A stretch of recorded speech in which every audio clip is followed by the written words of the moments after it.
Her voice trembled as she read the document, a single sheet of paper that could unravel everything. "That's not what it says," she whispered, her perfect Japanese cutting through the room like a blade. The billionaire's smile froze. He hadn't expected a maid's daughter to expose his $500 million lie. In that moment, the world shifted, and a secret buried for decades began to unravel. In the sprawling Tokyo penthouse, Iko knelt on the polished hardwood floor, scrubbing with the same quiet determination her mother, Hana, had taught her. Hana had been a maid for the Takahashis for 30 years, her hands worn from years of service, her heart heavy with unspoken dreams. Eiko, just 19, had grown up in the shadows of wealth, her life a mosaic of hand-me-down clothes and whispered lessons in Japanese from her mother, who'd learned the language to survive. But Eiko was different. She absorbed every word, every nuance, until her Japanese was flawless, a skill she hid behind her shy smile. The Takahashis, led by billionaire Shinji Takahashi, barely noticed her. To them, she was just the maid's daughter, invisible, insignificant. But invisibility has its advantages. Iko saw everything: the late-night meetings, the hushed phone calls, the documents Kenji thought were safe in his locked study. One humid summer evening, as thunder rumbled over Tokyo, Iko overheard something she wasn't meant to. Kenji was in his study, his voice sharp as he spoke to a man in a tailored suit. "The investors will never know," he said, laughing. "The contract's in Japanese. They'll sign anything I put in front of them." Iko's heart raced. She knew Kenji's empire, built on tech innovations, was a house of cards. Rumors had swirled for years: missing funds, shady deals, but no one dared challenge him. Iko crept closer, her bare feet silent on the floor, and saw a document on Kenji's desk. It was a contract written in dense Japanese legalese, meant to secure a $500 million investment from foreign partners. But something was wrong. The numbers didn't add up. The terms were predatory, designed to siphon millions into Kenji's offshore accounts while leaving the investors with nothing. Aiko's stomach churned. She thought of her mother, who'd worked herself to exhaustion for a man who'd never even learned her name. This wasn't just a scam, it was betrayal. But what could she do? She was nobody, or was she? The next day, Aiko's chance came. Kenji hosted a lavish dinner for the investors, their faces flushed with sake and confidence. Hana served the meal, her hands trembling as she poured tea, while Eiko lingered in the background, refilling water glasses. The contract sat at the center of the table, its pages crisp and official.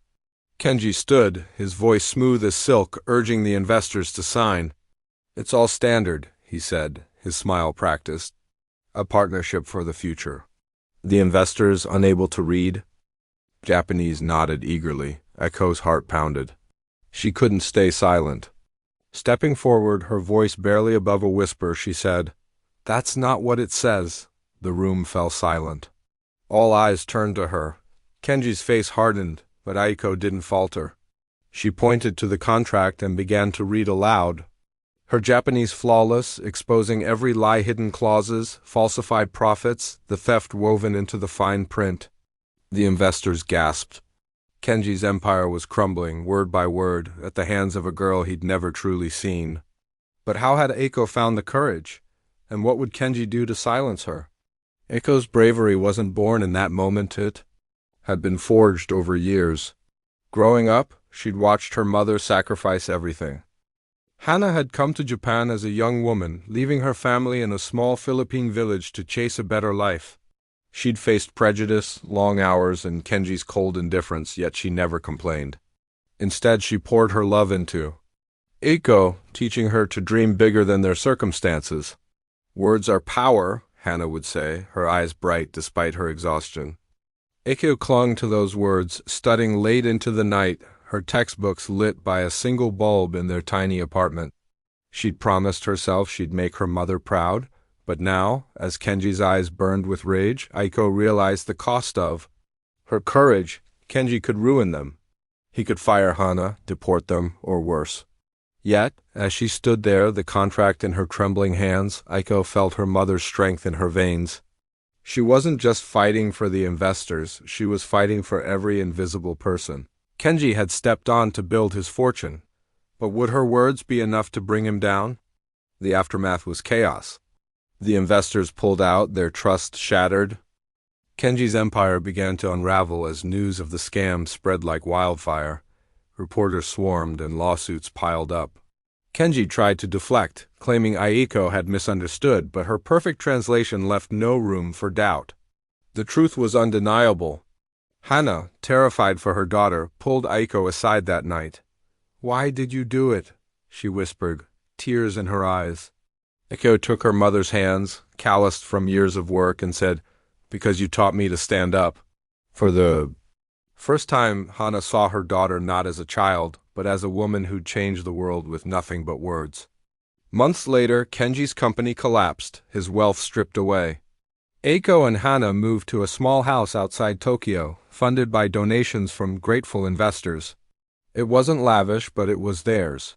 Aiko enrolled in university, her mother's dream finally within reach.